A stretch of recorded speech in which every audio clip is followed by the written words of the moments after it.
Danas na ovom lijepom mjestu za koje imam blagoslov Božji što sam ovdje i zahvalna sam. Na ovom mjestu danas ipak govorimo o nekoj jednoj ozbiljnoj temi, a ona jeste kako zaštititi svoje mentalno i duševno zdravlje od interneta. A prije nego što nastavimo, idemo zajedno proći kroz neka pitanja. To se odnosi i na mene, nisam izuzetak i prolazim iste poteškoće kao možda i vi. Pa idemo zajedno, a možete u komentar staviti odgovor, nemojte se sramiti, samo pišite iskreno, a time ćete pomoći i drugima. Koliko dugo na dnevnoj osnovi provodite vremena na internetu?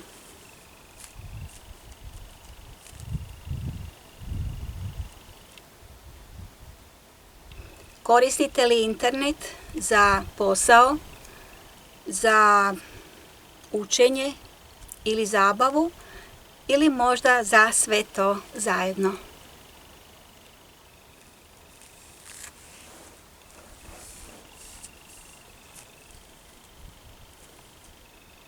Imate li velik broj virtualnih prijatelja, a nemate ni jednog pravoga, stvarnoga s kojima se nađete i popričate ili se barem čujete s vremena na vrijeme? Opravdava li vaša mjesečna tarifa vaš boravak, odnosno korist koju imate od interneta? Slobodno pišite u komentar.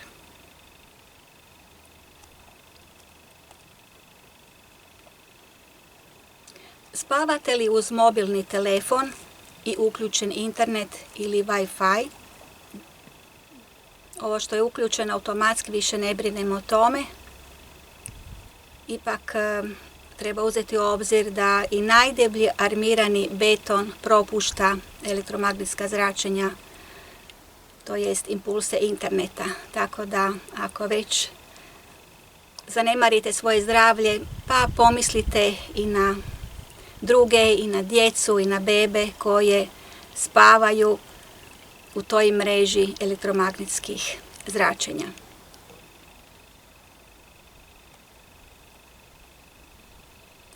Koja vam je zadnja aktivnost prije nego što idete na spavanje?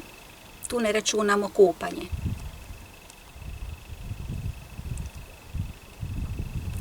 Koja je najčešća zadnja misao koju pamtite kada usnivate?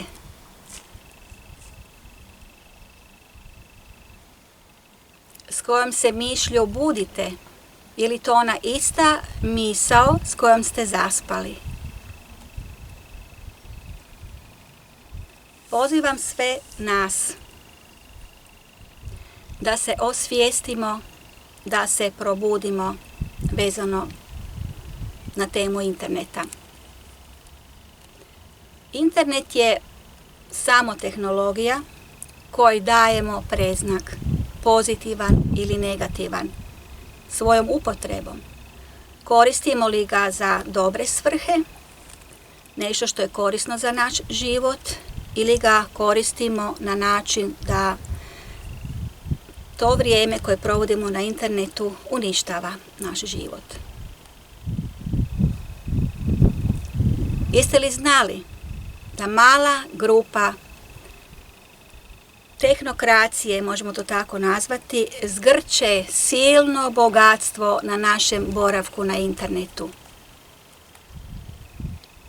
A život je zamišljen kao kretanje i mi kao ljudi imamo tako svoje tijelo koje je osmišljeno za kretanje, za trčanje. A isto tako imamo svoju duhovnu sferu koja je osmišljena za trening dobrote, trening istine, pravde i ljepote. A ne beskonačno scrollanje palcem po ekranu.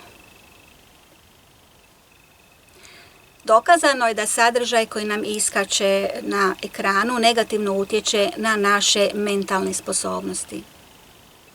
Dokazano je da sadržaj koji gledamo iznova i iznova, sve slično, negativno utječe na naše psihičke sposobnosti, na naše duševno zdravlje.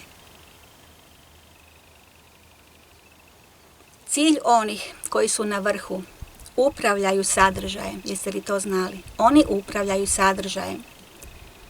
I to na način da u nama potaknu ljutnju, bijes ili želju za potrošnjom i ugodom. I to brzo, odmah. I što je više ljutitoga sadržaja, taj se vrh gore hrani našom potrebom za senzacionalističkim sadržajem. To je cilj tehnološke autokracije. Senzacija. Dokazano je da na takav kontrolirani sadržaj vrlo negativne su posljedice na nas, da potiče anksioznost, depresiju, daje osjećaj manje vrijednosti i netrpeljivosti prema drugima. Na taj način internet pomaže ratnoj industriji i industriji lijekova, farmaceutskoj industriji. Tu se zgrču ogromni novci. Internet nas razdvaja umjesto da nas spaja, povezuje, kako je to i zamišljeno izvorno od kreatora interneta. Odvajamo se od stvarnog svijeta kako bismo kuckali na ekranu. Mladi se više ne drže za ruke, spontano i nevino ne ljube se na ulici, kako je to nekad bilo. Stariji se možda drže za ruke, ali radi toga da ne padnu pa se drže jedno za drugo ako su toliko prisni. Evo, čast izuzecima u oba slučaja. Ali zamislite, i stariji ljudi postaju ovisnici o internetu. A mlade majke gure kolica, začepe uši slušalicama, jednom rukom gure kolica, a drugom rukom drže mobitel i ne govore ništa svome djetetu. Više se ne čitaju knjige. Izuzeci su rijetki.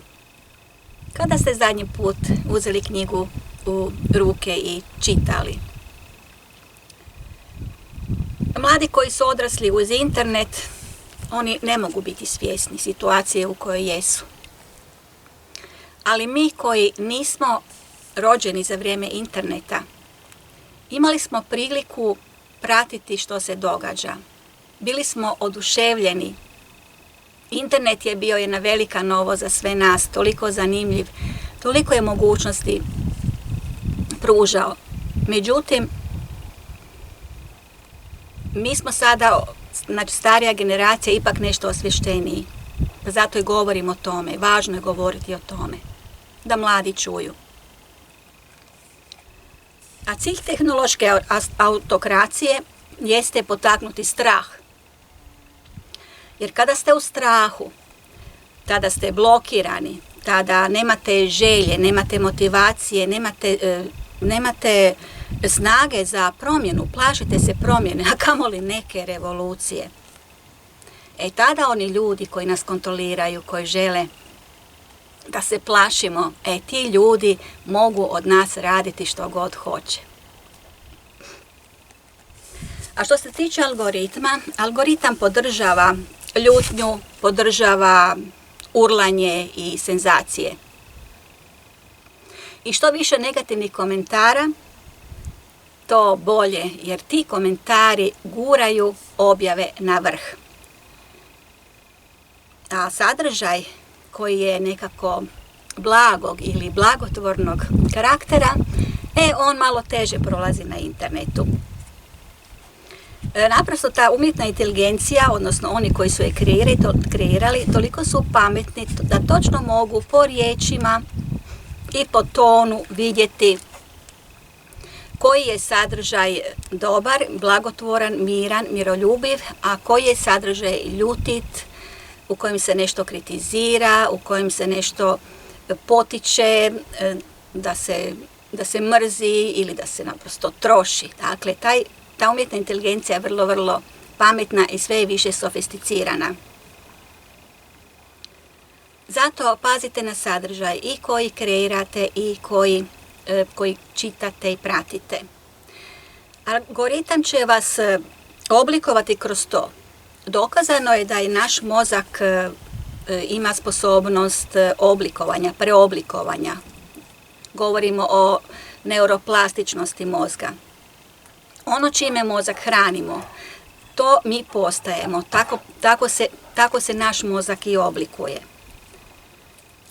Cilj autokracije jeste da se svi ljutimo, da smo frustrirani, da smo ustrašeni, da smo bolesni i onda da lako posežemo za rješenjima koja se nude preko reklama, a sav taj novac od svega toga slijeva se u džepove autokracije ili tehnokracije, kako bi već to i nazvali. Sada ćemo krenuti konkretno, ako smo se zaista to malo osvijestili, kako da umanjimo taj utjecaj kontroliranja koji nad nama ima internet i oni koji stoje iza njega. Evo nekoliko savjeta i ja ću se držati toga koliko god mogu. Ne scrollajte besciljno jer stvarate jednu vrstu ovisnosti. Stalno ste nezasitni, nezadovoljeni, nikad dosta. Ne možete stati s tom suludom navikom, s tom jednom šašavom kretnjom kao što je micanje palca. Oduzimati se na taj način usredotočenost, jer rijetko kada se zaustavimo na nekoj objavi da do kraja pogledamo ili pročitamo. Ne možemo se zaustaviti, samo idemo dalje, a umjesto da vježbamo taj fokus, usredotočenost na ono što je bitno u životu ili na onu objavu koja doista ima nešto korisno i od koje imamo nešto što možemo i primijeniti i podržati i dopuniti u svome znanju ili u svojim osjećajima. Jer tamo gdje je usmjerena naša pažnja, tamo je usmjerena i naša energija, životna snaga.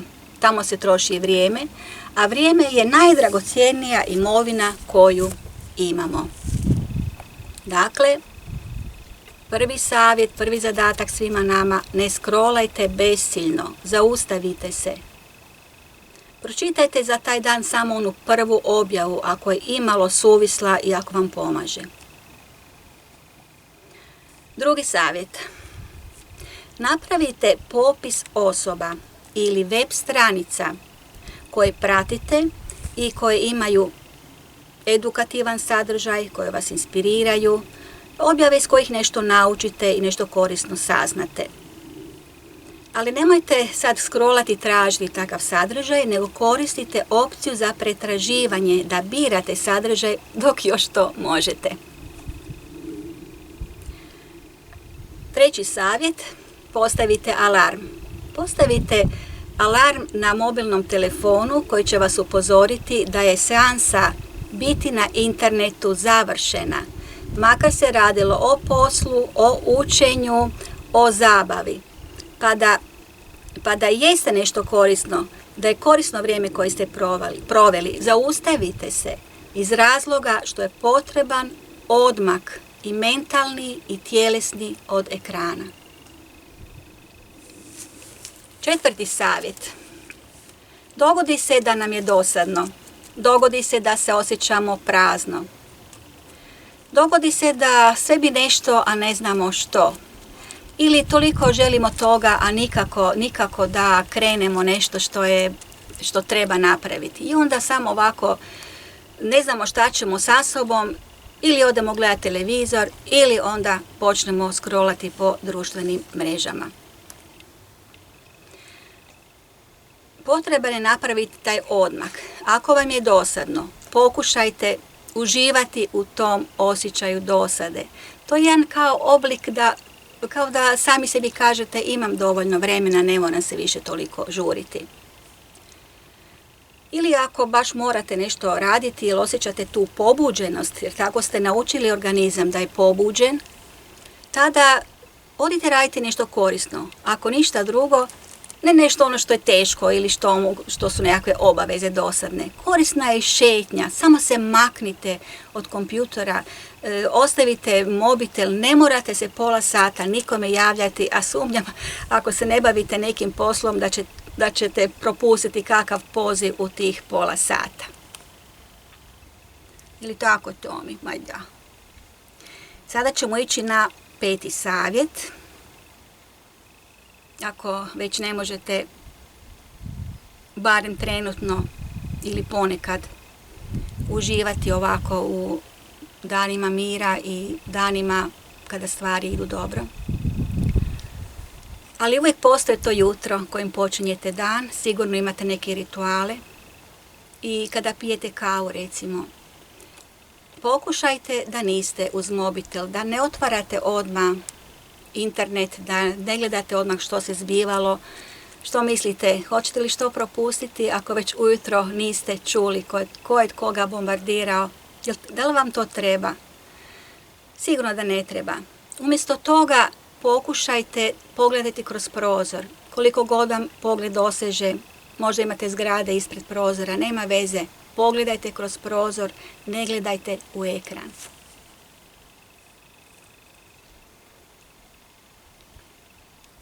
Isto tako ujutro kad imate taj svoj ritual, planirajte svoj dan, pomno ga planirajte, odnosno nemojte gledati samo one zadatke, obaveze koje morate izvršiti, nego oni rutinske svakodnevne zadatke, nego planirajte što biste u tom danu koji je pred vama, što bi bilo dobro napraviti, što vas približava vašim bitnim životnim ciljevima ili vašim snovima čak. Jer mi možemo biti cijeli dan toliko prezaposleni, a onda na kraju dana shvatite da ste umorni, da niste ništa bitno radili, da niste napredovali, da niste zaradili novac nikakav, neki poseban, ili otvorili mogućnosti za neke primitke, ne samo materijalne, već i druge vrste.